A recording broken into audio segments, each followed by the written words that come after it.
al poskeynesianismo, es decir, con visiones de socialdemócrata, pero con marco tirando a la izquierda, demasiado rojo, hoy no lo podría soportar casi. Y después hice mi primer posgrado, que fue en economía keynesiana. Ahí fui aprendiendo las distintas versiones del keynesianismo. Y la verdad es que como me sentía muy insatisfecho con los resultados y con cómo funcionaba esto en la vida práctica, esa me llevó a hacer otra maestría, que es la maestría que yo hice en el Ditela, que era una maestría mucho más ecléctica, y ahí me fui yendo más hacia una cuestión más neoclásica, ortodoxa. Es más, estaba muy contento con todo lo que era la teoría de los ciclos reales y demás. Y nada, pero como todo lo que es tan lindo en algún momento se tiene que terminar, vino la crisis subprime y ahí nada, me reencontré con Keynes, no de buena manera, y me reencontré con Friedman. Ahí creo que crecí mucho profesionalmente, sumado a todo lo que había. Y me reencontré con Friedman. Ahí creo que crecí mucho profesionalmente, sumado a todo lo que había crecido cuando estuve en el estudio de Broda. Y estudiar cuestiones de largo plazo. Y entonces me empecé a dedicar al crecimiento económico. De hecho, me leí cuánto libro anda dando vuelta de crecimiento económico. Y ahí me empecé a sentir más satisfecho. Además, perdón, si tenía algún problema, como son modelos que están pensados para lógicas de 50 a 100 años, entonces tampoco me preocupaba mucho la coyuntura.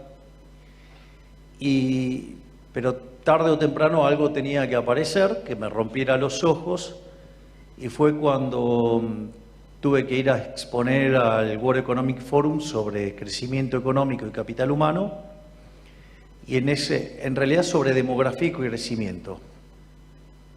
Y ahí cuando empiezo a revisar los datos de Angus Maddison, me encuentro con lo que en economía se llama el palo de hockey, que lo que hace es analizar la evolución del PBI per cápita mundial durante la era cristiana. Entre el año 0 y el año 1800 el PBI per cápita estaba prácticamente constante, solo había tenido una suba del 40% durante el siglo XVI, es decir, después del descubrimiento de América, y eso daba que la tasa de crecimiento del PBI per cápita era del 0,02%, es decir, para que más o menos tengan una idea, se necesitaban 3.500 años para duplicar el PBI per cápita. Ahora, lo interesante es que cuando ustedes llegan al año 1800, el PBI per cápita empieza a despegar y en el mundo vivían 800 millones de seres humanos. Y lo interesante es que, si ustedes lo miran a hoy, el PBI per cápita creció más de 15 veces en un contexto donde la población se multiplicó por 8. 120 veces se multiplicó el PBI. Y eso se va de patadas con algo que la teoría económica considera de manera negativa, que es la presencia de rendimientos crecientes. Porque si yo estoy multiplicando por 8 la población, el PBI per cápita debería haber estado cayendo. Y lo que ustedes tienen es que el PBI per cápita evidentemente creció 15 veces. Eso además implica, en términos de teoría económica, que estamos en lo que se llaman, técnicamente el nombre es no convexidad, concretamente es que hay estructuras de mercado concentradas y que esas estructuras de mercado concentradas, llámese monopolios, son malas. Es decir, los monopolios son malos. Frente a esa situación, quiere decir que la teoría neoclásica estaría diciendo que lo que pasó en los últimos 230 años es malo, o 224, 20, lo que ustedes quieran.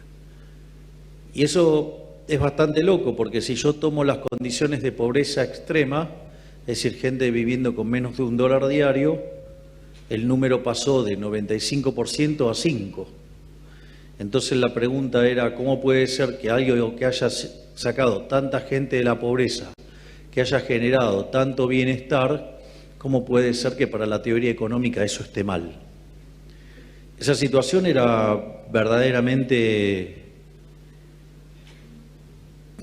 digamos, a mí me atormentaba. Además, llevaba cerca de 23, 24 años dando clases de microeconomía, entonces es como que era muy chocante que algo que había generado tanto bienestar en el planeta, digamos, la teoría económica lo considere que es algo malo.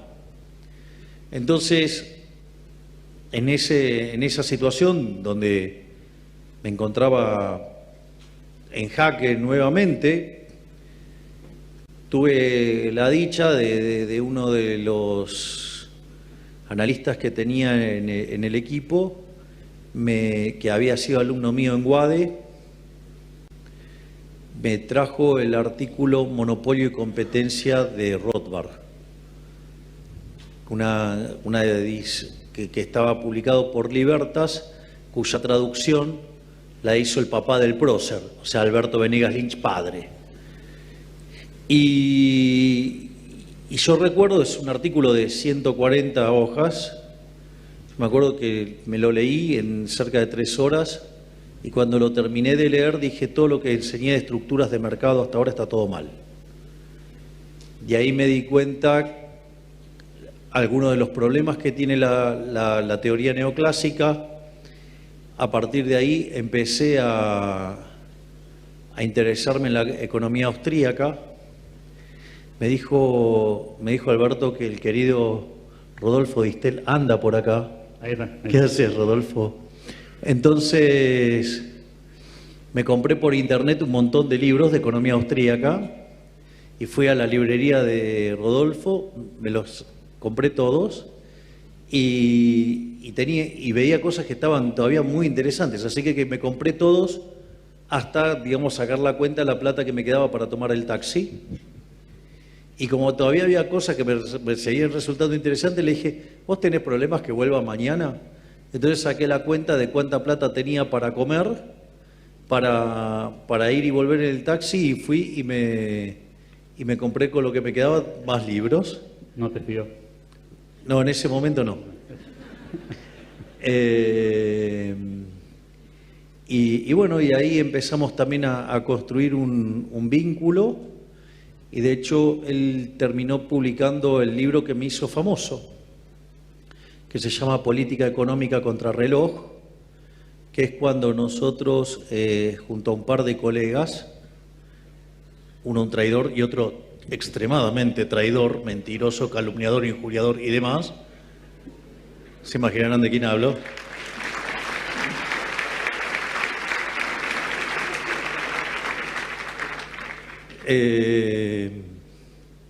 Entonces, en ese sentido, lo que pasó es que en ese libro se predice la crisis del 2014 y a partir de ahí, bueno, ahí me empecé a ser conocido y, bueno, alea jacta es.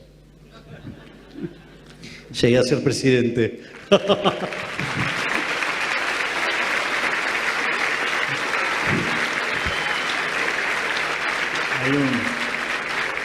Hay una anécdota que pinta de cuerpo entero al presidente Javier Milei. Nosotros todos los 31 de julio en el Club de la Libertad le hacemos un homenaje a Milton Friedman. Y él había dado varias conversaciones sobre ese tema, sabíamos de su predilección por ese premio Nobel, y entonces lo llamamos por teléfono.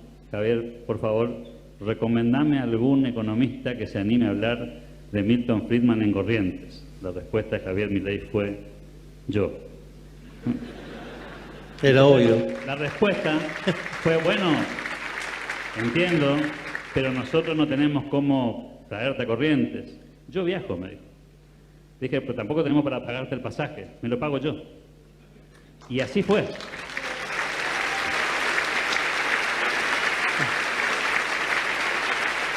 Y anda por ahí la foto de esa reunión que hicimos ahí en la calle San Martín, el 2400, en el Centro de Computación Médica, que un socio del club colaborando con nosotros siempre nos daba, y ahí diste esa charla para 14 jóvenes en aquellos años.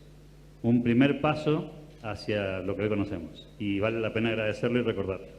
Yo, por favor. Quiero detenerme un poco. Martín Krause suele tener una frase que describe el proceso evolutivo de los liberales, ¿no? Entonces dice, arrancamos siendo liberales clásicos, después pasamos por el minarquismo y en algún momento llegamos al anarcocapitalismo. Algunos dicen que muchos liberales vuelven. ¿Cómo es tu historia? Bueno, yo arranqué de un poquitito más lejos. Arranqué con los post-keynesianos, así es que hice un caminito un poquito más largo. Digamos, me fui unas cuantas veces al pasto y me pegué unos cuantos golpes. Pero hoy, digo, yo naturalmente soy anarcocapitalista, digo, aparte estoy orgulloso de ser anarcocapitalista. Y lo que sucede es que soy loco, pero no soy boludo, no como vidrio.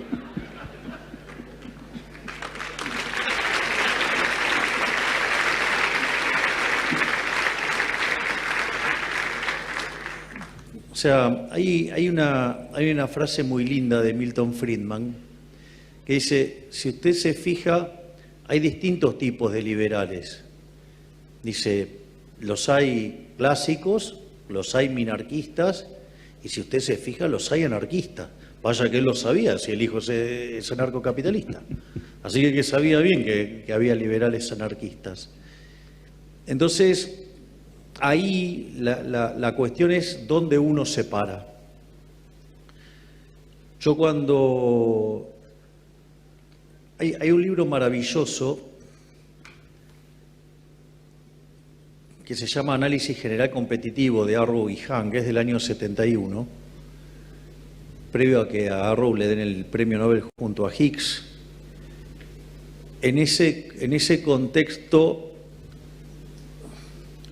ellos lo que dicen es, nosotros no escribimos sobre el modelo de equilibrio general competitivo porque sea, digamos, una buena representación de la realidad, sino que planteamos esto como un marco normativo para hacia dónde ir. Y yo tomé eso, digamos, con el anarcocapitalismo. O sea, el anarcocapitalismo es nuestro ideal y la realidad es que estamos tan lejos de ese ideal que la verdad que todas las discusiones entre liberales y el liberalómetro y todas esas tonterías, lo único que hacen es ser funcional a los rojos y a los estatistas, y que son peleas que no tienen sentido, o sea, porque la realidad es que cuando uno toma las restricciones, digamos, hay muchos ANCAPs que dan recomendaciones en el vacío, sin contemplar lo que se llama condición de Estado, que es la vida real, digamos, qué sé yo. A mí me gustaría una mesa ovalada, Alberto, pero es cuadrada. Bueno, yo la quiero ovalada. Y me entendés, te imaginas que yo te haga un escándalo porque la mesa no es ovalada y entonces me voy y la... Idiota. O sea, bueno, hay muchos ANCAPs de esos, o sea, que ignoran directamente la condición de Estado. Es decir, la realidad es la que es. O sea, yo digo, no importa si me gusta o no me gusta, es la que es. Y después hay otro tipo de restricciones que vos las podés levantar y otras no. Lo que sí es, que yo sí tengo claro, es que no hay nada más cobarde que quedarse de afuera y tirar piedras desde afuera. Porque les puedo asegurar que meterse en este barro no es gratis. Es decir, Yo he recibido todo tipo de injurias, calumnias, han dicho cosas verdaderamente aberrantes de mí, de mi hermana, de mi familia. O sea, el sistema se defiende. Entonces, y una de las cosas que yo descubrí, por eso digo, cada día soy más rothbardiano, es que la pelea se da desde adentro. Porque la verdad es que si uno quiere ganar el partido, no sé, la hinchada de Argentina es muy linda, muy maravillosa, pero yo pongo la pelota en la mitad y por más que grite muy lindo y todo, no se mueve la pelota. Es decir, los partidos los gana Messi, los ganan los jugadores, los gana Messi. Y entonces, eso de estar tirándole piedra a los propios me parece de mediocres y sobre todas las cosas de cobarde. ¿Puedo contar una anécdota ahí? Sí, claro. Corría el 2020, plena pandemia, y Javier Milei mandó un mensaje, una llamada telefónica, y anunció un par de días antes que la batalla cultural era necesaria, pero no era suficiente, y que había que dar el paso hacia adelante. ¿En qué momento hizo ese clic para pasar de esta discusión ideológica, si se quiere, abstracta en algún punto, a este otro plano en el que comprendiste que había que dar el paso hacia adelante? Bueno, yo estaba muy involucrado con la batalla cultural. Siempre fui muy cuidadoso con el tema de las restricciones. En eso siempre fui muy prolijo. Puede ser por mi formación matemática. Y en un momento yo, como parte de la batalla cultural, yo vivía de dar conferencias. Pero para mí era importante tener acceso a los medios de comunicación, porque eso es lo que me permitía hacer como una suerte de marketing, y eso era lo que me permitía viajar y poder cobrar por las conferencias y llevar un nivel de vida aceptable. Y en ese contexto, yo cuando viene la primera vuelta entre Macri y Alberto Fernández, que le saca tanta diferencia, en ese contexto, nada, era obvio que ya está, que ganaba, que era muy difícil levantar y remontar eso. Y en ese contexto yo no podía creer lo que estaba viendo, entonces hacía zapping en la televisión y todos los programas de televisión ya estaban repitiendo y yo no podía dormir, y justo paso por Crónica y un chanta que oficia de pseudoeconomista venía de tener una pelea con Bogiano, y entonces pedía por que los liberales fueran censurados en la televisión, que no había que darle más espacio y demás, y porque le estábamos contaminando la vida a la gente. Y en ese contexto a mí me encendió una luz de alarma, porque ese economista, en realidad ni siquiera es economista, pero estaba muy cerca de Leandro Santoro. Y Leandro Santoro en ese momento oficiaba como el hombre de los medios de Alberto. Y después, con lo cual ahí yo tuve una alerta, y después lo vi a Leandro Santoro directamente pidiendo por que se me censurara a mí directamente que se me censurara. Hay casos más groseros, digamos, y menos groseros, pero lo ha hecho con Fontevecchia, lo ha hecho con Dugan y en otros espacios de C5N, donde directamente pedía por la censura de mi persona. Entonces, frente a esa situación dije, se me va a complicar la exposición mediática se me va a complicar dar conferencias, me voy a quedar sin guita y la voy a estar pasando mal. Entonces dije, bueno, ¿qué hago? Y entonces un día estaba en una mesa cenando y estaba con mi hermana y vino una persona, me dice, qué interesante, toda la batalla cultural, y me pone una boleta y me dice, ¿dónde están las ideas de Milei acá? Me dice, mirá, si vos no te metés acá, si vos no le disputás el poder real, acá no pasa nada. Es decir, mientras que vos no le estés disputando el poder real, no vas a conseguir nada. Entonces ahí medio como que nos quedamos desconcertados. Me dijo, vení la semana que viene y me decís. Y cuando nos fuimos con el jefe, dijimos, che, ¿y esto? Y bueno, entonces decidimos meternos. Eso además ocurrió en el medio de la pandemia y ahí nos decidimos a dar digamos, la batalla en el plano de la política. Y ahí es cuando empezamos, primero arrancamos con Expert y una vez que empezó a andar el proceso, sentíamos la necesidad de construir nuestro propio proyecto y fue que nos presentamos en Capital Federal. Yo recuerdo que lo primero que nos dijeron era que éramos muy simpáticos para hablar en televisión, pero que no conseguíamos votos.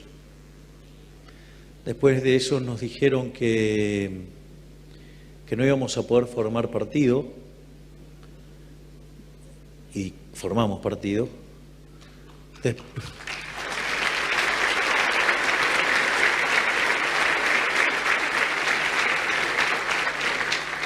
Después de eso nos dijeron que no íbamos a poder pasar las PASO. Después nos dijeron que íbamos a perder contra el voto en blanco.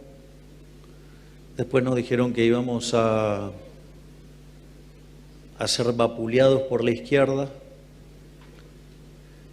Después, frente a que veníamos avanzando fuerte, el señor Larreta creó una lista alternativa encabezada por el traidor López Murphy, que imagino que les duele escucharlo, pero que es un traidor de las ideas. Un señor que, por ejemplo, entre otras cosas, me hacía por su gente tratar de nazi, digamos, o decirme que era kirchnerista de buenos modales, kirchnerista de derecha o castrista. Digamos, alguien que trabajaba para un socialdemócrata con vocación intervencionista y en lugar de disputarle la interna a Vidal se dedicaba a ensuciarme a mí. Con lo cual, digamos, es bueno que sepan quiénes son los que se disfrazan de liberales y son verdaderas basuras que van en contra de las ideas. Y obviamente que eso vale para los que venían atrás en la lista también. Tómenlo como quieran.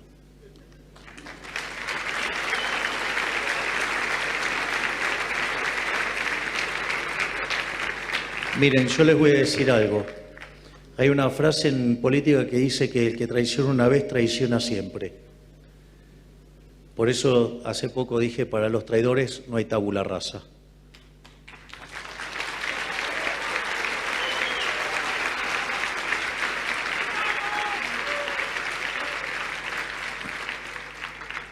Y así que ahora cuando lo ven, que quiere hacerse el bueno, tratar de salvar el capítulo 4 de la ley bases, no le crean, en realidad está tratando de dinamitar mi programa económico para que me pegue una piña, porque sigue siendo empleado de Larreta.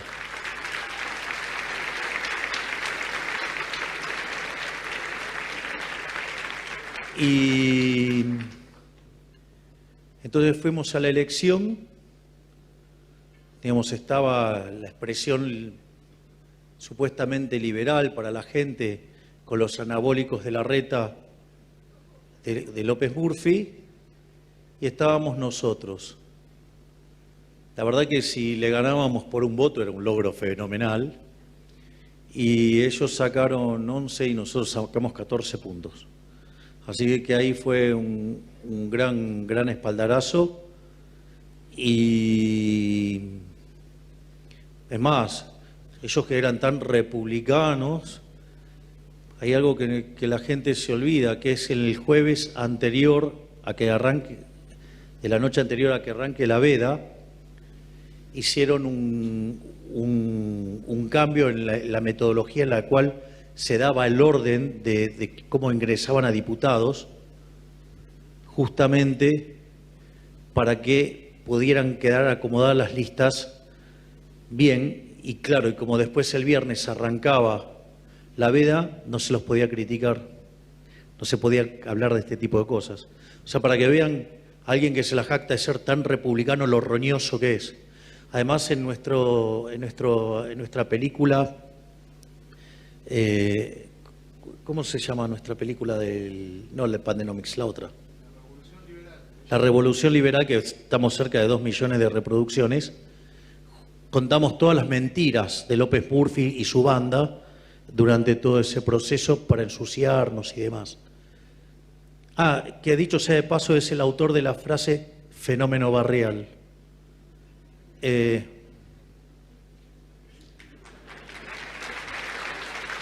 Ese sí que la vio. Pero más allá de eso, después terminamos sacando el 17% de los votos, o sea, con lo cual tuvimos 2 bancas de diputados nacionales, tuvimos 5 bancas a nivel, digamos, de capital federal.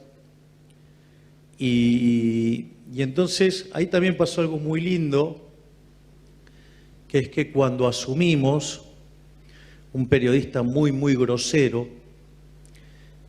tratando de provocarme, ¿no?, y agredirme, cuando estábamos por asumir con victoria, me hace una nota y me dice que qué podíamos hacer si íbamos a ser 2 diputados en 257. Es decir, que la propia dinámica de la Cámara nos iba a absorber y no íbamos a poder ser parte de ninguna comisión ni de nada, con lo cual, que éramos la insignificancia misma. Y en ese contexto yo le dije que a mí lo que me guiaba era el primer libro de Macabeos 3:19, que dice que la victoria en la batalla no depende de la cantidad de soldados, sino de las fuerzas que vienen del cielo. Y efectivamente, si ustedes toman los discursos de la Cámara, los discursos más vistos en la historia de la Cámara son los discursos que di yo. Es decir, mis discursos les ganan a discursos que llevaban muchísimos años y por temas muchísimo más calientes, al margen de todas las reproducciones que podíamos tener en nuestras propias redes sociales. Y cuando llega el momento de cobrar la primera dieta, en una idea maravillosa que tuvo el jefe, la sorteamos. Se anotaron como 1 millón de personas para ese sorteo y eso lo hicimos en Mar del Plata, lo hicimos en las escalinatas del Costa Galana y ese día convocamos, a pesar de lo frío que estaba y ventoso, convocamos más de 10.000 personas y después fue tapa en cerca de 30 países del mundo lo que habíamos hecho. O sea, en aquel momento eran como 200.000 pesos y habíamos conseguido, era la campaña publicitaria más grande del mundo, con 200.000 mangos habíamos salido en 30 países del mundo, o sea, era una obra de arte. Gracias, jefe.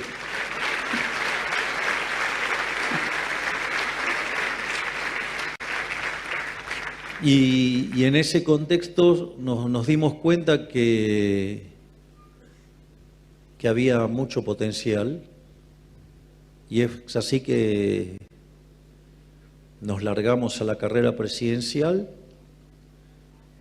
y a pesar de tener que sufrir la campaña sucia más violenta de toda la historia, o sea, dejaron a la de Trump chiquitita, por decirlo de alguna manera, se volvió a dar la frase de Macabeos y las fuerzas del cielo nos trajeron hasta este lugar. Así es que, sobre todo, lo que yo tengo es un agradecimiento enorme a los argentinos que han confiado en que una solución liberal es posible y que seamos nosotros los que tenemos que estar al mando de conducir esto, y para mí eso es un gran honor y un motivo de agradecimiento para con todos los argentinos. Me piden que vayamos redondeando. Hay compromisos también que cumplir para regresar a la ciudad de Buenos Aires y para no robar más tiempo al presidente de la Nación.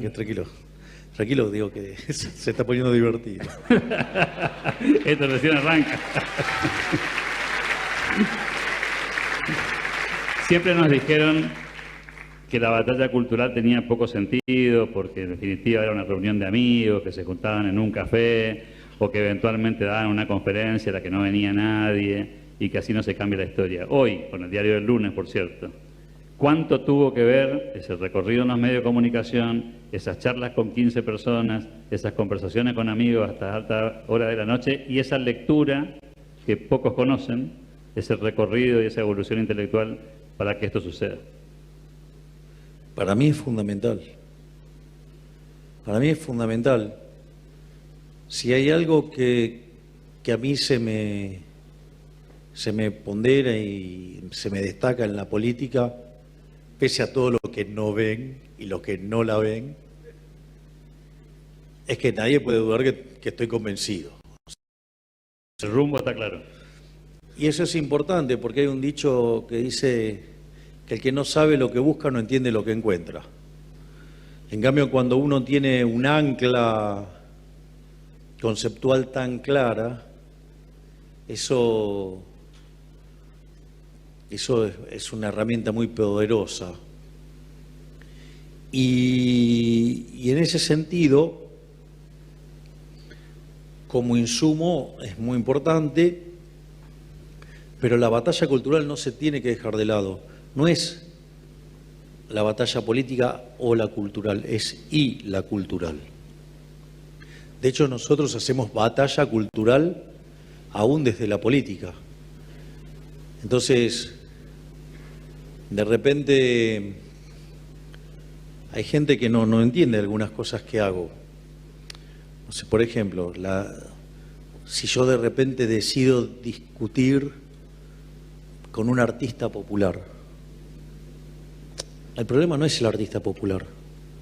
O sea, ¿ustedes se imaginan que yo me ponga a hablar de Gramsci y de cómo, digamos, interactúa, digamos, el tema de la educación, el tema de los medios de comunicación, la cultura? Digo, me pongo a hablar de eso, es un bodrio, nadie me va a dar ni 5 de pelota. O sea, pero además nadie me lo va a preguntar, a nadie se le ocurre preguntarme semejante cosa. Que es Ahora, si yo, digamos, mediante una discusión de esas características, te traigo a la mesa todos los excesos que cometen gobernadores e intendentes con los recursos usurpados del sector privado, porque yo no dejo de pensar que el Estado es una organización criminal, violenta, que se financia con una fuente coactiva de ingresos llamada impuestos.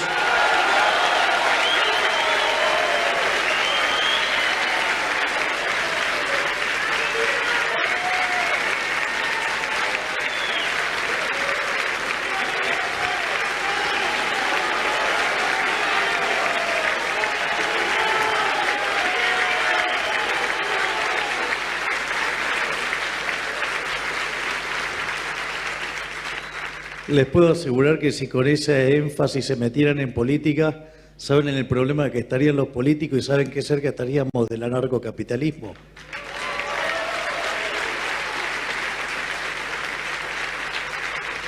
Entonces, si ustedes en principio entienden que los impuestos son un robo, punto de base, y que jamás un político lo va a poder gastar en lo que ustedes quieren de la manera que ustedes quieren, porque además, aun cuando lo gastaran en lo que ustedes quieren, el solo costo de transacción ya es un problema, y además tampoco conocen sus preferencias, así que tampoco va a ocurrir. Pero si además esos recursos que a ustedes se los robaron, ya sea el político lo utiliza, o sea, para transformar la cultura, es decir, utiliza a artistas para venderle a ustedes el pescado podrido de la política, o sea, le están robando el dinero para además lavarle el cerebro. Lo mismo que hace la educación pública y lo mismo que hacen los medios de comunicación. Entonces, por ejemplo,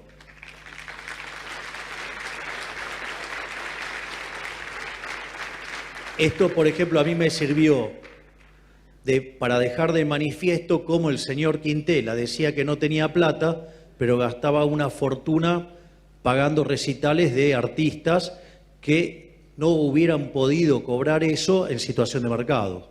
Con lo cual ahí hay un agravante adicional y que alguien debería explicarlo. Y que además esos artistas militaban una determinada idea y se dedicaban a ensuciar, por ejemplo, a los que adhieren a las ideas de la libertad. Es decir, con lo cual esos artistas dejaron de ser artistas para convertirse en agentes de propaganda política que forzados, que son financiados robándole la plata del bolsillo a ustedes.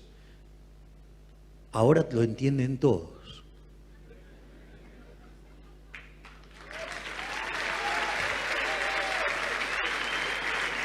La instalación del debate público y el cambio cultural que ha habido en Argentina en los últimos años, de esa tendencia más a validar la intervención del Estado en un montón de ámbitos de la vida, a esta nueva visión en la que muchos empiezan a revisarse esta mirada y empiezan a comprender cuán peligroso puede ser ese excesivo intervencionismo del Estado. ¿Crees que es un camino sin retorno? ¿Crees que es un camino que está validado? Porque muchos preguntan si eso es una constante o estamos frente a un camino de incertidumbre. Hay una frase que dice que una vez que vos abriste los ojos, ya no los podés volver a cerrar. El día que vos dejaste de ser cordero y te convertiste en un león, no vas a volver a ser cordero.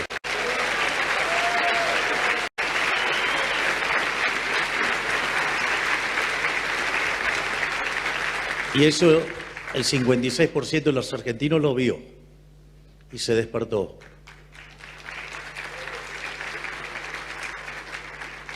Y que por la lógica del sistema electoral todavía no tenga esa representación en ese nido de ratas que es la Cámara de Diputados o que es el Congreso de la Nación,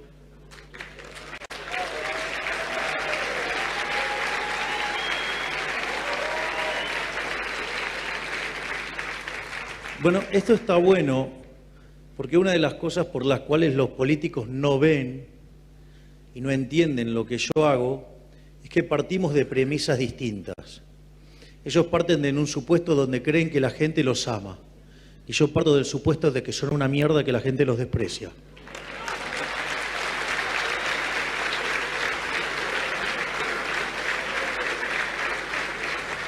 Les puedo asegurar que los resultados cambian sustancialmente con ese supuesto.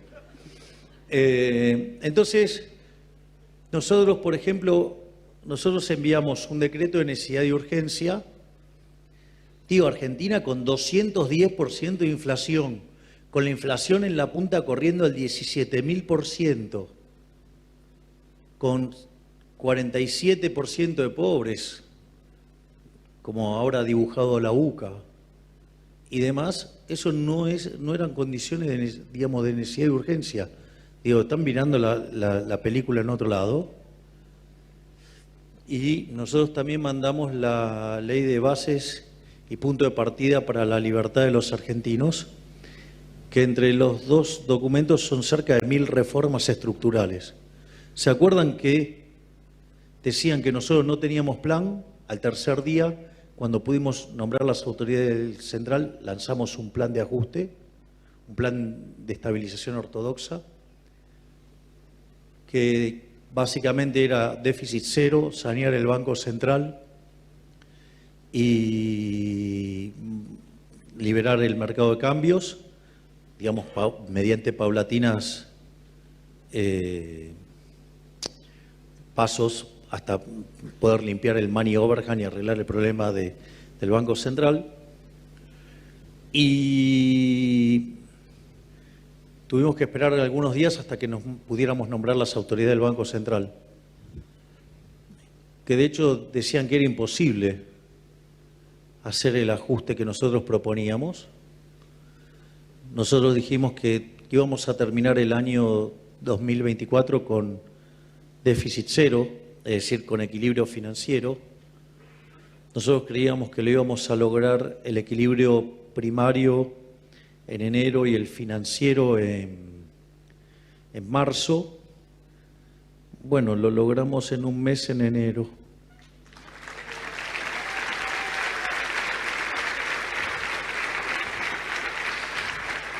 Es muy interesante porque un conjunto de resentidos, envidiosos, están diciendo, bueno, así lo hace cualquiera. No, cualquiera no, porque no lo hizo nadie. El único que tuvo las pelotas para hacerlo fui yo.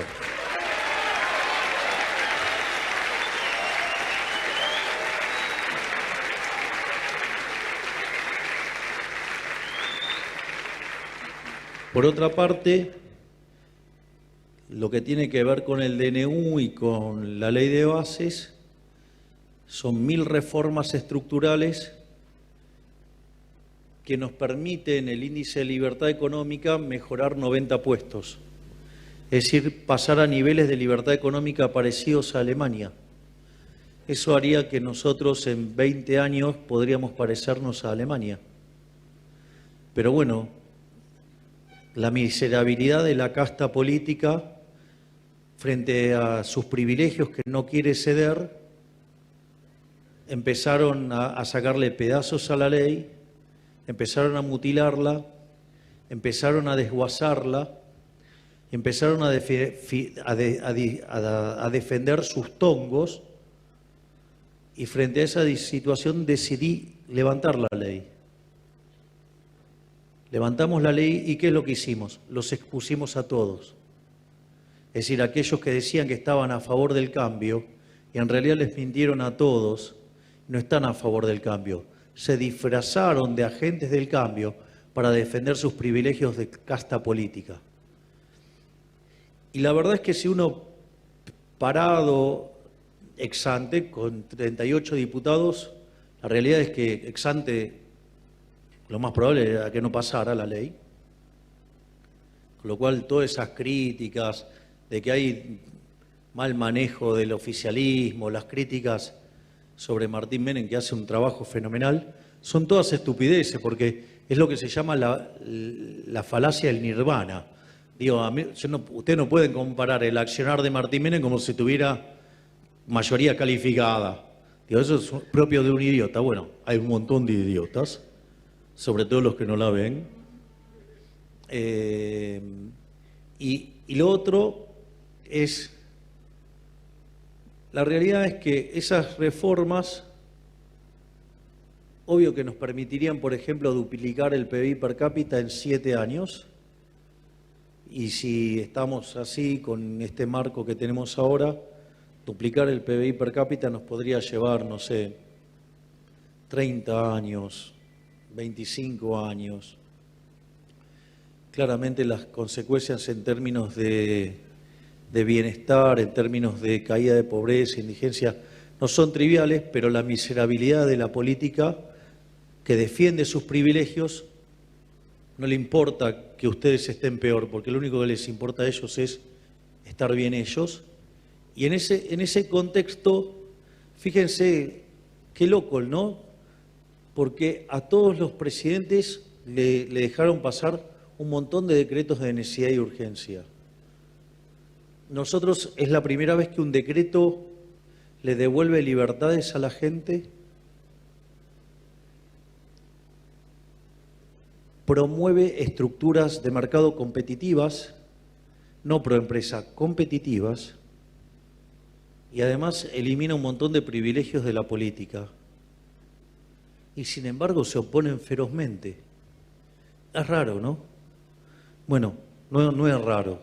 de vuelta, cambiemos el supuesto sobre que los políticos no son ángeles y son soretes, ahí les va a dar bien.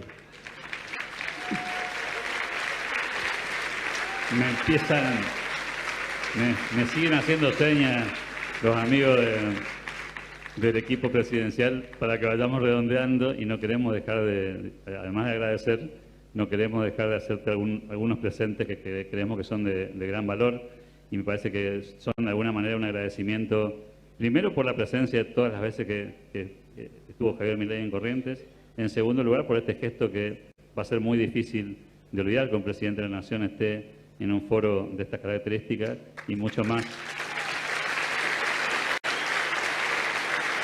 Y mucho más aún, casualmente los 10 años y a pocos meses de iniciar la gestión, así que si alguien me facilita, voy a agradecer mucho, así le puedo entregar en mano al presidente. Lo que quiero decir es que el agradecido soy yo. He encontrado en Alberto un gran amigo y que siempre me apoyó, no solo cuando no era conocido, sino cuando algunos libersaurios, o sea, liberales dinosaurios, pedían que se me censurara también de los espacios liberales, que no se me invitara, y sin embargo los amigos del Club de la Libertad siempre me invitaron y no cedieron a las presiones del rey de los libersaurios.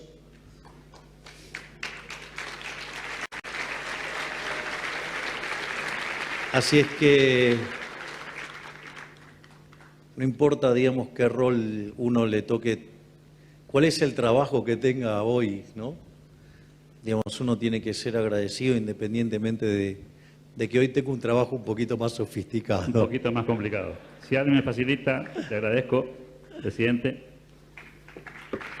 Les agradezco a todos y les pido un aplauso muy fuerte para el presidente de la Nación.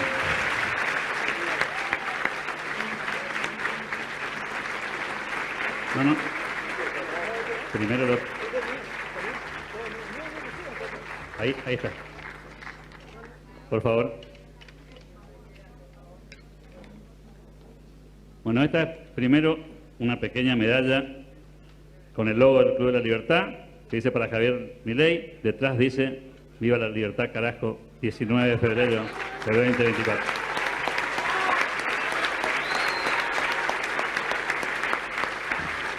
Lo segundo, más breve, la caridad bien entendida empieza por casa, y acá sí me gustaría que vos expliques de qué se trata esto. No, por favor. No. Bueno, esto tiene más que ver con lo judaico y por supuesto con un símbolo que significa mucho para los que profesamos la fe. Así que también agradecido como un regalo personal. Y Caíto Leconte quiere entregarte una colección. Primero te quiero entregar, en nombre de Corrientes, la bandera de Corrientes. La bandera de Corrientes tiene un lema que es un ideal para todos los correntinos y fue hace 170 años un ideal: patria, libertad, constitución. Ese era el ideal de Corrientes. 5 ejércitos libertadores presentó para luchar por la libertad. Y decían que Corrientes, sus ejércitos, no sabían decir la palabra libertad porque hablaban en guaraní. Y entonces un tribuno escribió Ayererecó Cuajacatú, que quiere decir yo me sé gobernar y tenerme bien. Ese es el lema de Corrientes, Ayererecó Cuajacatú. Y dicen que era un pueblo bárbaro que salió de los montes para pelear por la libertad. Nosotros queremos que sepa Javier Milei, en Corrientes, en el Club de la Libertad, por el Club de la Libertad, tu voz no está sola. Siempre te vamos a acompañar como lo hemos hecho hasta ahora, porque reivindicás la libertad. Entonces, cuando te quiero entregar la bandera de Corrientes, con la inscripción, con nuestro lema, Patria, Libertad, Constitución,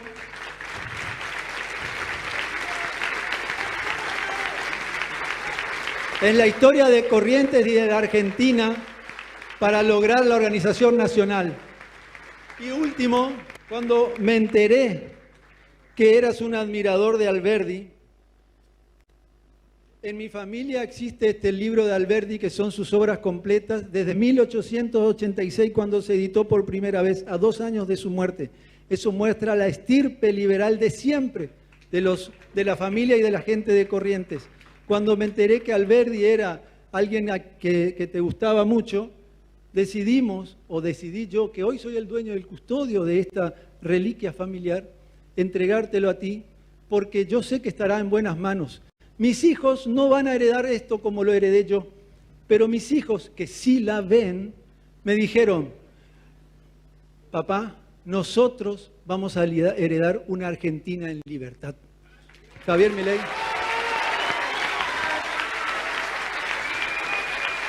Muchísimas gracias. Gracias. Son 3 tomos. Sí, no, perfecto. Muchísimas gracias. Les pido por último un fuerte aplauso para el presidente de la Nación. Gracias. ¡Viva la libertad, carajo! ¡Viva la libertad, carajo! ¡Viva la libertad, carajo! Muchas gracias. Gracias.